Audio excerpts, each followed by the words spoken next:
Good afternoon, everyone. I hope you're all having a completely brilliant and inspiring day here. Amazing. It's really nice to see people in reality, although those who are online are very welcome too. So my name's Tracey Childs. I'm the executive producer and joint chief exec at the Mercury Theatre in Colchester, and I get the honour of chairing this afternoon's panel, the title of which is The Prospects for Producing New Musicals in the UK Now and in the Future. And we have a powerhouse of producers to talk to you this afternoon. So I'm going to get them to go down the line and introduce themselves. Mr. Taylor Mills. Hello, I'm Mr. Taylor Mills. I'm Paul, I run the Turbine Theatre. Hi, I'm Katy Lipson. I run a company called Aria Entertainment. Andy Barnes, co-founder of Perfect Pitch and producer of global musicals. Samir Bhamra, artistic director of Phizzical Productions, but I'm currently also working as a senior producer for the Belgrade Theatre on their City of Culture programme.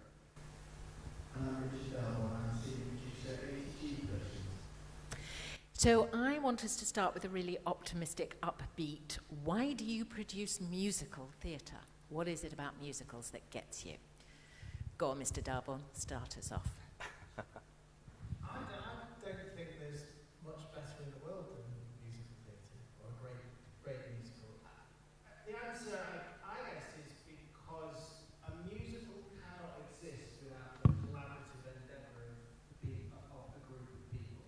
You can't deliver it singly, and therefore I suppose it is 20% amazing idea, but 60% incredible. The hard work and craft during it, because what you learn during it develops it as it goes and will end up somewhat differently than where you started, and that is only because of the input of the people that you are able to create the musical with. And that, when you see that from inception to completion, is it's truly a glorious way to spend time when it goes well. Lovely. Katy, no one's going to doubt how much you love musicals. Yeah, thank you. It's true. I think I came out singing. But I think all of us will probably say that to be a producer, you have to do what you love. You have to produce work that connects with you and that you're inspired by. And for me, it was always music. It was always, if something was sung, if something had a musical accompaniment, it sort of moved me to a different level. And from the earliest age, I was, connected to musicals, both as a singer, as a musician, and then later a producer. So that's the genre I really support and go out to sort of innovate and try and push forward in this country. Lovely. Samir, what appeals for you? Well, I have a very cliched answer, and the first is my mother's water broke while she was watching a musical film, so it was in the destiny. But I think it's the ability to be able to tell really difficult stories through uplifting music and getting a really hard message through in a way that doesn't feel alien and doesn't isolate you, doesn't challenge you, and whilst empowering the audiences. So I think that's definitely vital for me, is to be able to tell those stories. Andy? I was just trying to think of the best answer for that during that break. I think it's changed for me, actually. I did my very first musical here, actually, and I remember standing at the back there and changed my whole career to come and do musicals. And I think it's down to the feeling that it gives you when you see all of those things come together, manifest themselves in stage in a moment, often whether it's the 11 o'clock number or the opening number or the overture or whatever it is that stimulates you. It's having all of that moment where you realise that you're saying something, you're making a statement for that moment in time. And that was certainly why I got into it. And I think now going forward, I think it's more, we've got a lot to say. And I think this is a really good medium to do it. And I think now we're more open to what a musical can be, perhaps over the last 10, 15 years. I think it's the best way to tell stories, or one of the best ways to tell stories. So out of interest, what was that first musical? The Wiz, 1998, Yay. 99. That would change anyone's career. Yay. Paul? I echo everything the panel said. I think just that ability to actually do something and to do something meaningful. And I think as we've learned over the past year, I think we all keep asking ourselves why we do it. And we're still here, we're still sat here. And I think just that, it's in our bones. It's the very thing that gets us up in the morning. And as we know, whether you're a writer, director or producer, if you don't have that feeling, then it makes a career in this industry very difficult. So I think it's that. So thinking about the last musical you produced, or maybe the next one you want to produce, what is it about that that made you want to get involved? What's the one thing you need to know that you're going to commit to, let's face it, a lot of money, time, effort to get it mounted? Andy, go on. Last musical. I think it, you know, again, going back to the sort of what it makes you feel like, I think you have to connect to the message. What do you take away from it? I guess when Wendy and I are looking for new work now, we kind of go, what's it saying? What do we feel about the voices saying it, and do they say it how we think is authentic? And what's the message? What do I take away at the end so I can say to someone, you should go and see that because it does this or it does that? And I think that's where I think we've evolved to. I don't necessarily think that's where we started out, but in order to invest sums of money into it, you've got to feel all those things, I think. Yeah, I think why is this for now is always an interesting question to answer when we're doing anything new. Samir? I think I was going to say is that my last musical was Stardust. It was a very niche musical, but it had a very important message again, going back to that messaging. And what made it brilliant was that, you know, I knew it was going to make a loss, but I still wanted to do it. And I wanted to do it because it was something that as a theme, I felt very passionate about. And seeing a 10-year-old boy with his family in the audience during the post-show Q&A coming up to tell us, when the family said, my son's 10 years old, and a South Asian family coming to say, my son's 10 years old and he's just come out to us. And your musical has just helped us as parents understand that we don't have to compromise our South Asian values because our son happens to be gay, you know. And I think, and I broke down, literally, visibly broke down, and it was that powerful moment that made all the struggle, the 10K loss, whatever, just made it feel right because I helped a family. Katy?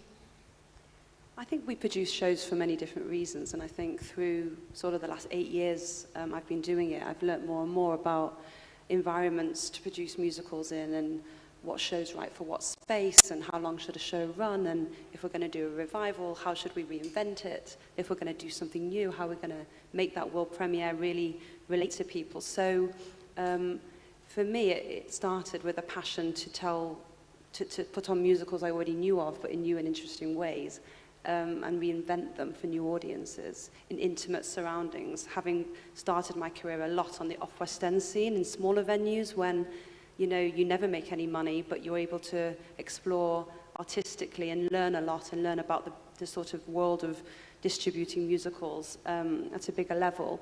Now when I look for new work, my taste is changing. I look at myself as an artistic director of Aria, so I'm not only the producer, I'm looking out for work, and I'm looking for things that I'm going to connect with and that I can add value to and that I think haven't been seen before. And just back to that thing about passion, if I'm going to get up every morning and listen to that album and watch my show as if I'm just an audience member, that is the ingredient for me. I have to love my show enough to see it every day. Paul? Yeah, I think it's that. I think I'm probably a bit weird because I approach every show and I imagine that it's going to be a flop and that it's going to be terrible and that no one's going to come, because I have to know that I can go into a marketing meeting and fight for that show, or I can go into the dressing room and convince that actor they should be there. But in terms of when I'm looking at new work specifically, there's 3 things that I look for, and it's, is this story for now? Does anyone care? Am I the right person to tell this story, or do I need someone else with me? And then finally, does it move me in any way? And that doesn't mean that it has to be a cathartic experience. It could make me howl with laughter, or, you know, but there has to be a change for me as to when I went in the theatre and when I left. So I just try and keep those 3 things kind of buzzing around in my brain. Good 3 questions to ask. Richard?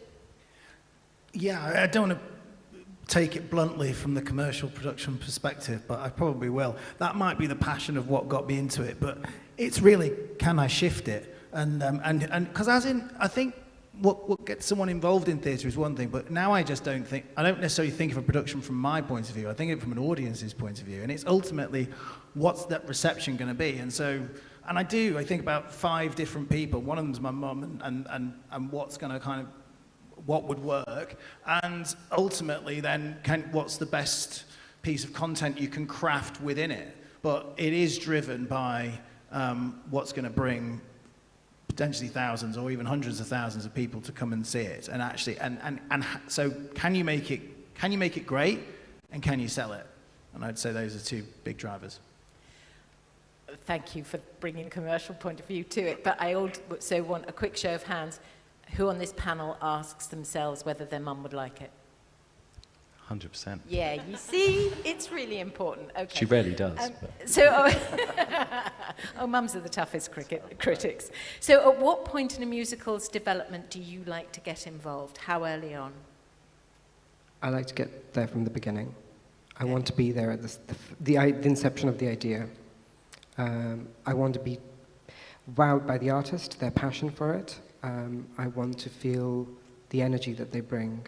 And I want to go on the journey because I'm learning about them and their work. Those are very, very important to me. And Katy and Paul, you both also run new musical festival, so I know you're both passionate about new work. Same thing, right at the beginning? Yeah, it depends. I mean, if I come on board at the beginning, it doesn't mean I have to be fully integrated in the process, but I'd like to know they're getting going, and I can't support them with finance or a space and say, okay, come back to me when you need more guidance.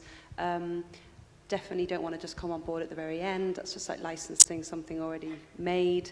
I think that a producer can add a lot to the process, and as can a creative team. So sometimes it's about introducing a team to a director so they can really guide the process too.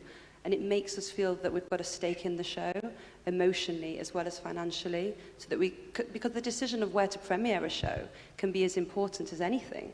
And that guidance and sort of knowing when to show it to venues can be really important to the next step for the show. Yeah, I mean, I'm a control freak. I can only talk for myself, so I want to be there from the word go. And I think it is that, to Richard's point, I guess the dream for a producer is sometimes we do get wrapped up in the artistry sometimes, and we forget that this is a business. And I always try and keep in my head the real A plan would be that you have that beautiful, intelligent, relevant artistry, and at the same time that commerciality to it. And with all of that in mind, I want to be there from the starting line. I always thought being a control freak was actually on the job description, frankly. Andy, I know you've got a lot of new musicals in development. Yeah, and I think we've done quite a few historically, and I think the natural answer is definitely to say yes as early as possible is probably accurate. But I think also the more experienced you get, you realise that actually producing is continuous. You don't kind of get to opening night and then you just sort of see it through to the end of the run.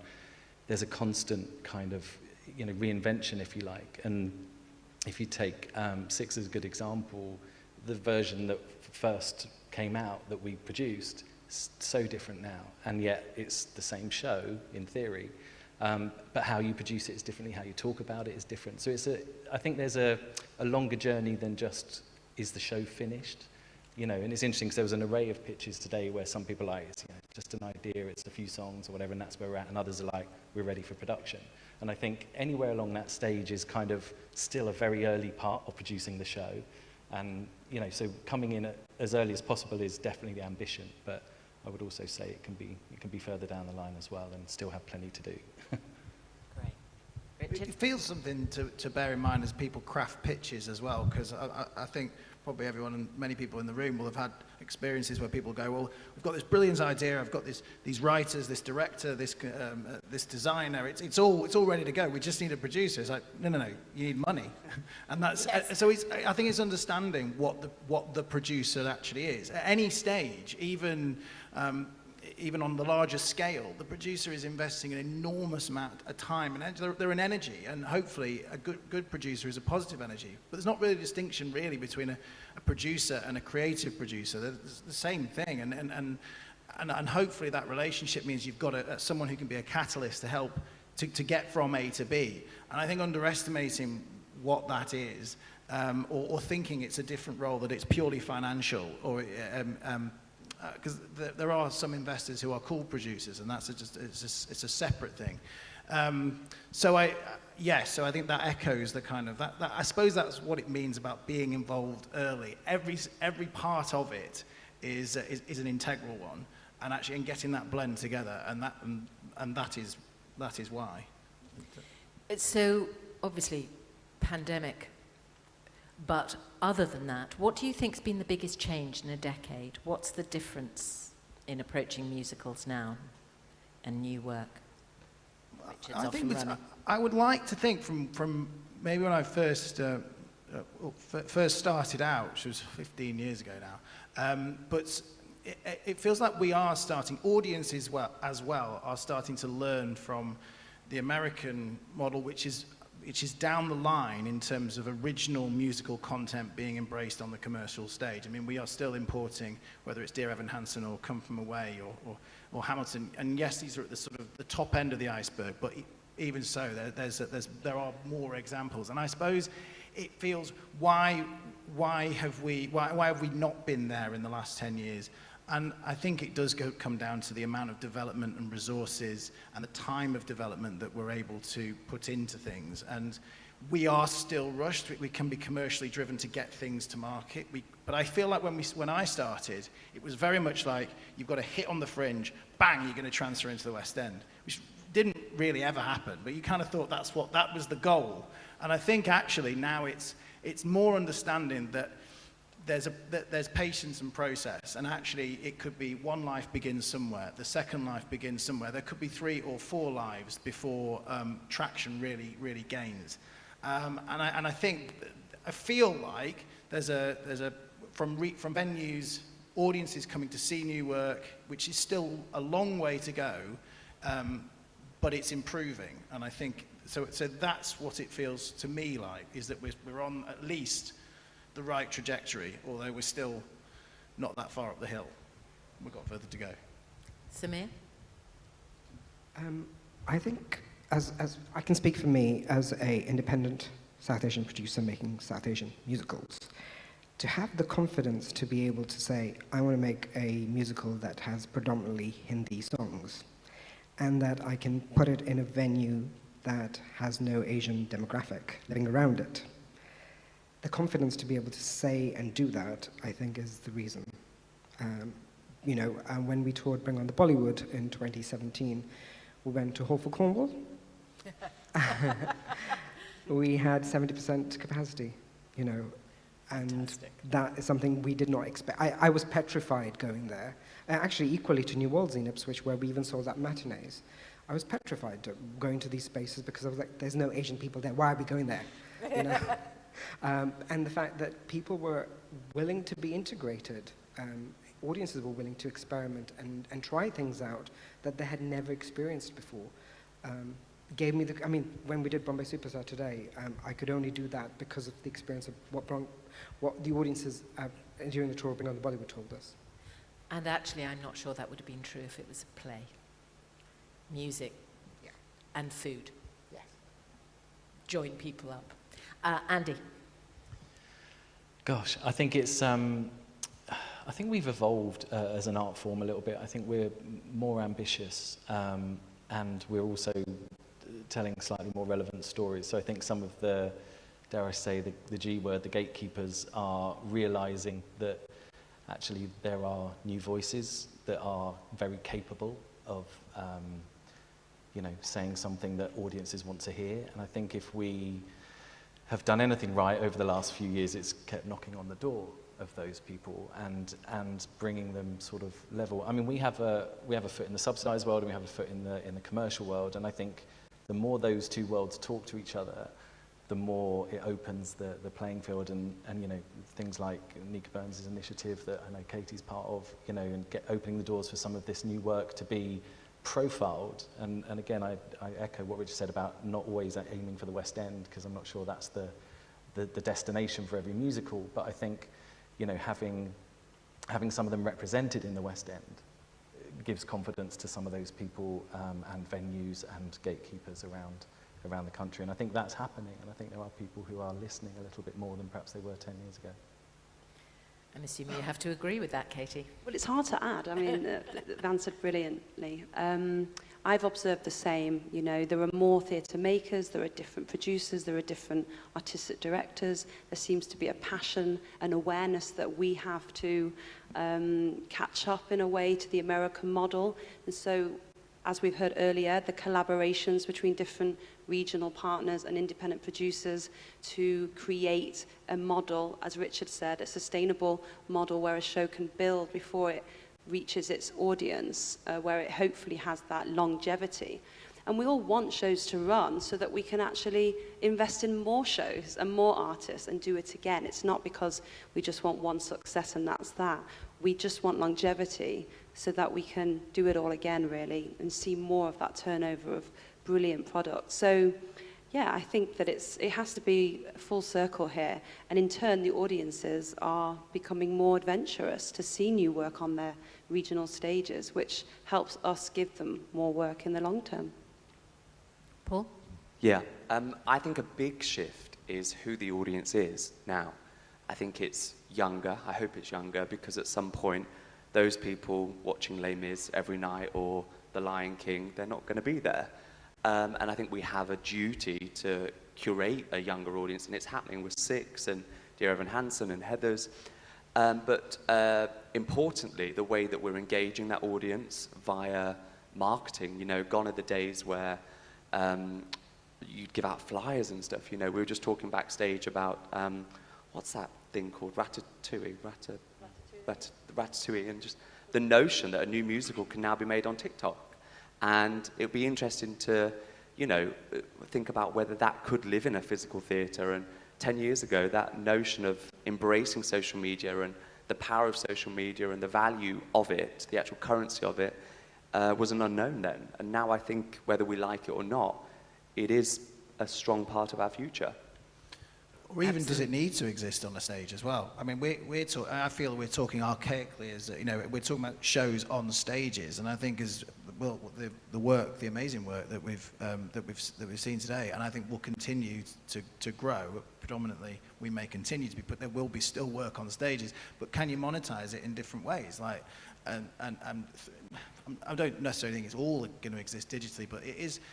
You see more site specific, and there's the beginnings of immersive work. There's beginnings, and that where one presents one's work, because the point of sale is sort of anywhere, means that you can present it sort of anywhere, and that's still in a very early stage. And even the musical we saw, Stages, which is talking about interactive and the gameplay, those innovations feels to me that is what audiences are the people who are now who will become theatre goers in the future will be excited about, and we as practitioners have got to keep up with it.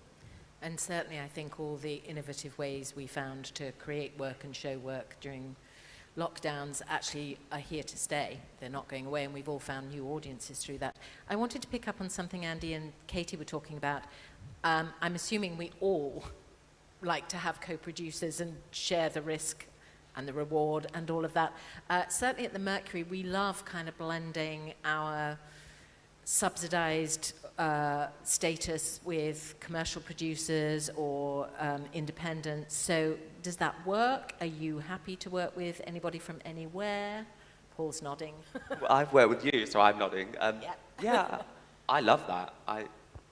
Yeah, I think it's really important. I mean, it's new for me to do that, but I'm getting new musicals. I'm sending it to regional theatres in the hope that we'll form a collaboration to develop the show. Because I've only ever produced commercially on tour or off West End. So it is a new journey. And so actually, I think for the development of new musicals, that's something I'm really going to be focused on. So I can't comment on has it worked for me, but I know that it's something that I think is fundamental for the success of some of the shows I'm now commissioning and investing in. Yeah, I mean, again, we're going to be working with you again, and I think it's exciting when you have somebody who has the same feelings as you about a show or wants to support the same artist you want to support.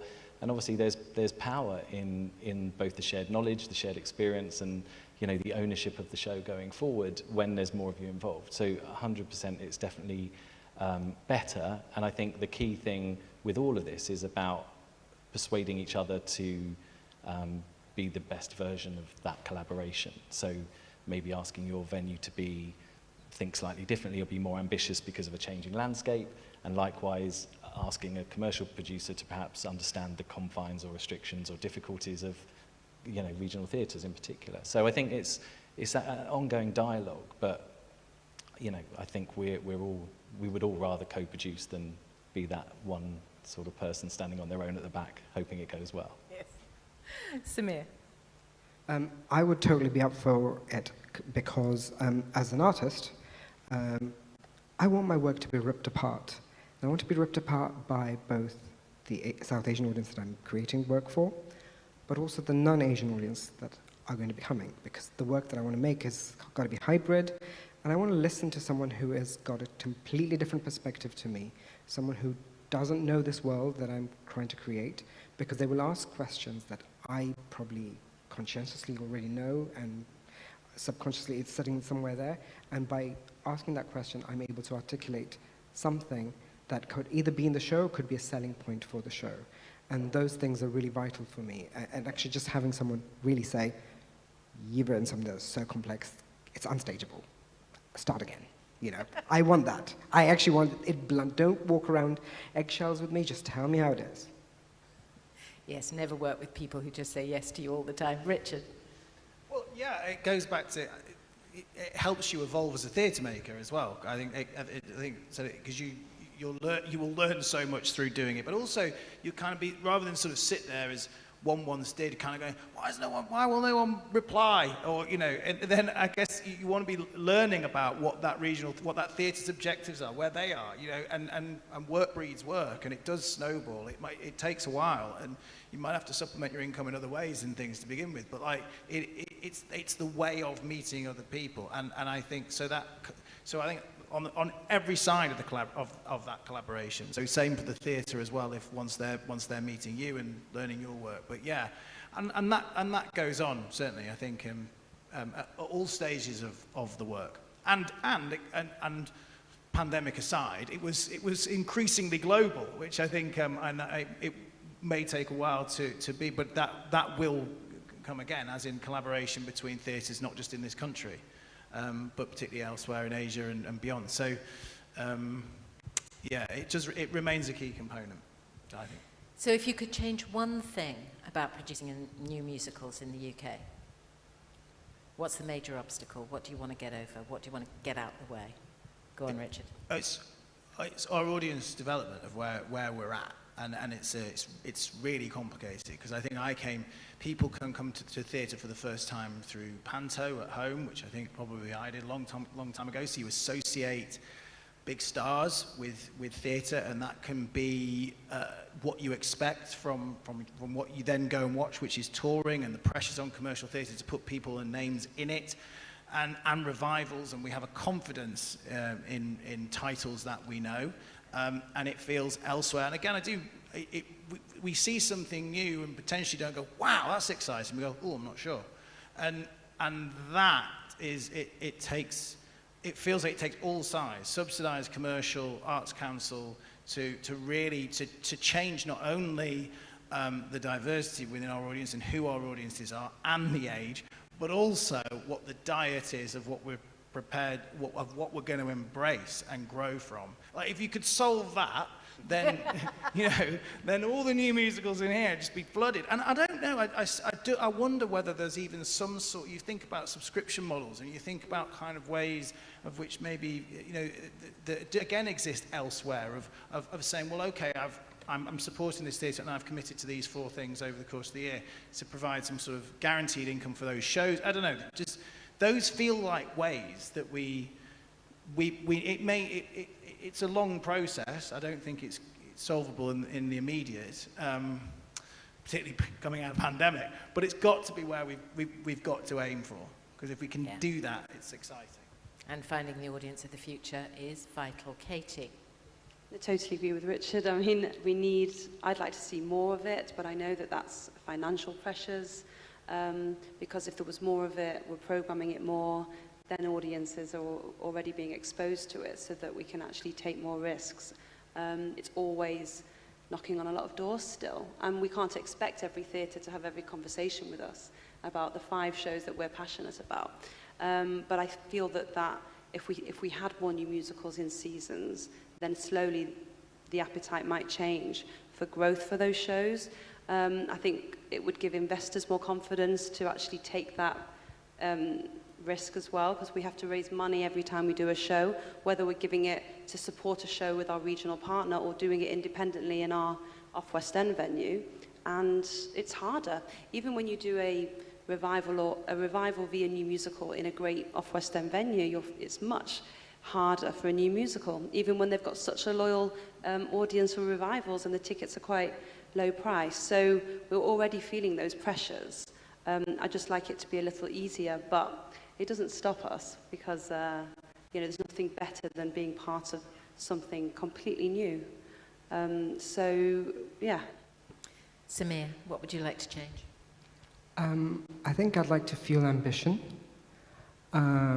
because from my journey of having to teach myself everything, I'd like the next generation not to have to do that and make all those mistakes, and actually be shared that experience from the start. And probably in the same vein of ambition is to see the 3rd South Asian musical in the West End, because so far in the history of the West End, there have only been 2. Fair enough. I absolutely hear you, although by the same token, I think I've probably learned so much more from all my mistakes than I ever learned from the things that just went the way I wanted them to go. Andy? I was going to say audience, and I was going to say risk. So I think both of those things. I think asking ourselves to challenge what we've done always, and how we, do the work that we do, and the choices that we make, and not always going to our defaults, which I think sometimes is helpful, but equally sometimes is prohibitive. I think, I harp on about gatekeepers all the time, because I think there's so few of them, and yet, we absolutely need them to be bold and take risks, and that includes, theatre owners in the West End all the way through to the smallest art centres and programmers around the country. And I think, for me, it would be, no risk, no reward. We have to do it. And I think if you are going to break any of those things, audience perception or models of working, it doesn't come without risk. So I think, for me, more risk. Let's take it. It feels like we've got to a slightly better place with plays. As in, there are plays now that can thrive in the West End. We're being quite London-centric here, I think, but actually even elsewhere that aren't star-led, that are new writing, and maybe that's because of trust in the brand. I don't know whether it's the Almeida or the National, the brand that kind of comes with it. But we're ahead in that regard, I think.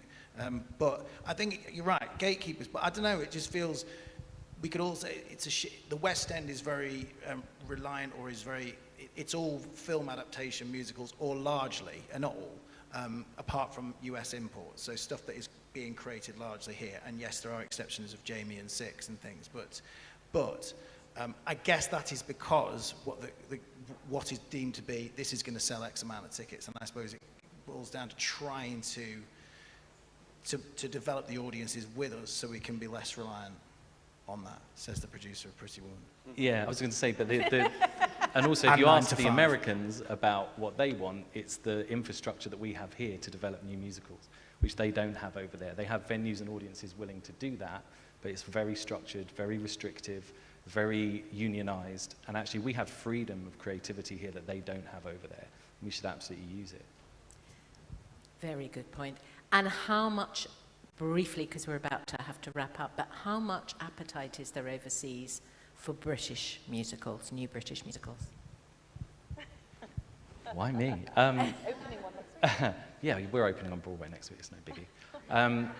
Yeah, I mean, of course there's an appetite. I think it depends what it is. You know, ultimately, we try and have stories that have universal resonance, so you want them to be able to speak to more than just a UK audience. Not everything does, inevitably, and some of the work we've done in the past is, you know, quintessentially British, if you like. But I think there is an appetite for it. And if you look at some of the Asian countries, particularly South Korea's and China's and stuff, you know, there are a lot of appetite over there, and they don't have the historical relativity that we have. So they haven't assumed this is how it is. You know, they haven't had them since the 30s. They're new to them. So they're kind of going, we've got an appetite for this. This is great. What are these? You know, and as soon as they've exhausted the Mamma Mias and the Chicagos and the stuff that they've heard of, their appetite for new is very real. That's really interesting. So it's not a case of, but that's not how we normally do it, or that's not what we normally watch. I like it. We have come to the end of our time. I wanted to ask you all what you'd just best getting like started, to produce. Go on, I think. Richard. We're just ready to go. I know. We're just starting to get this conversation flowing here, and I wanted to ask you all what you'd most like to produce, what subject matter or title. Just before we go, really quickly, anybody in any order.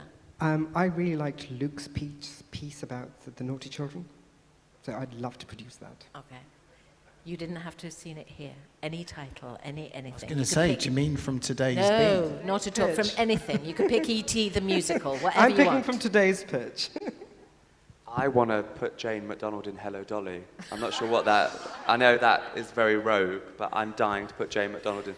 Don't anyone steal that. I'm doing it. You heard it here first. We have witnesses. I think you're safe. I'm liking Rogue. I would like to do something that's kind of set in a dystopian world. It might be heavy, might be rock opera, don't know, but you know, okay. Maybe Handmaid's Tale, maybe not. Bit dark, but you know what I mean. I was going to say, I'd just like to do a modern adaptation of The Wiz here again. Yamin, if you're listening. I think it'd be a great I'm idea. loving that. Here we go. That was a pitch, by the way. Richard Darbourne, Samir, Andy, Katy, Paul, thank you all. Thank you for listening to us. Thank you.